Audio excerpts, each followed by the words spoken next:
नमस्कार, मनियारी न्यूज में आपका स्वागत है। बिहार की जनता बाढ़ व कोरोना से हलकान है। उन्हें सरकार से मदद की दरकार है, लेकिन सरकार क्वारंटाइन में है। विपक्ष के लिए भी बाढ़ पिकनिक स्पॉट हो गया है। विपक्ष बाढ़ के नाम पर जनता की भावनाओं से खेल रहा है। ये बातें जन अधिकार पार्टी के प्रमुख व पूर्व सांसद पप्पू यादव ने कही। वे रविवार को मुजफ्फरपुर के केवटसा पहुंचे थे। उन्होंने बाढ़ पीड़ितों का हाल जाना। इस दौरान पूर्व सांसद ने सरकार पर तीखा हमला बोला व कई सवाल खड़े किए। कहा कि दरभंगा से लेकर पश्चिम चंपारण तक बाढ़ ने बेहाल कर दिया है। उन्होंने मुजफ्फरपुर को बाढ़ग्रस्त क्षेत्र घोषित करने, प्रत्येक पीड़ित परिवार को 20,000 रुपए सहित अन्य सहायता अविलंब देने की मांग सरकार से की है। उन्होंने आरोप लगाया कि बाढ़ के नाम पर हर वर्ष लूट होती है, बांधों की मरम्मत व राहत कार्य में घोटाला होता है, पीड़ितों के आवश्यकता अनुसार मदद नहीं मिलती।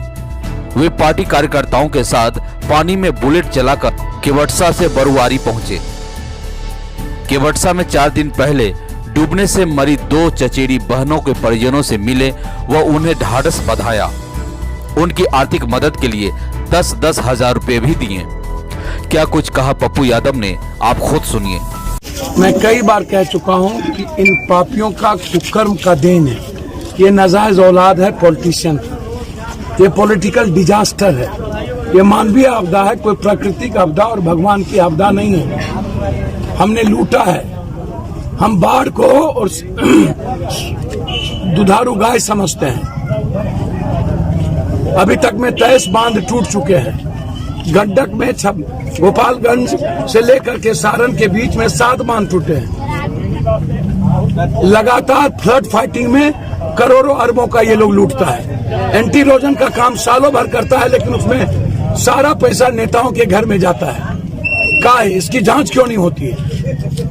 क्यों अभी तक सिंचाई मंत्री कोबर घर में सोए हुए हैं? वर्चुअल और डिजिटल में क्यों? रियल का पता उसको क्यों नहीं है? 2 बच्ची मर गई आपके यहाँ। लगातार ये बच्ची अपनी माँ को बाप को छोड़ देता है बच्चा। कितने लोग मरते हैं हर साल? अरबों खरबों रुपया की सरकारी संपत्ति, जो जनता का पैसा होता है, रोड, स्कूल, अस्पताल, वो टूट जाता है। काम नहीं होता है। पुल पुलिया का काम होता नहीं है। टेंडर के बगैर कहता है हमने बना दिया था, पुल पानी में टूट गया।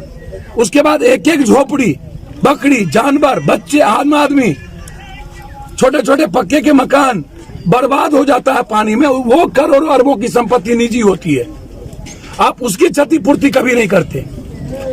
लगातार कई बार बाढ़ आ चुका। कभी गंडक, कभी कमला, कभी कोसी, कभी बलान, कभी कनकई, कभी महानंदा, कभी केहर, कभी कनहर, कभी बागमती। दरभंगा से लेकर के पश्चिमी पूर्वी चंपारण के हालात इतने बुरे हैं। अभी तक आप बाढ़ क्षेत्र घोषित क्यों नहीं किए? क्या कारण है? क्या कारण है कि आपने 20,000 रुपया देने का आपने घोषणा अभी तक नहीं किया? 2 साल पूरा, जब पहले बाढ़ आई थी, हम आए थे, आप 6,000 की घोषणा किए, लोगों के अकाउंट में नहीं गया।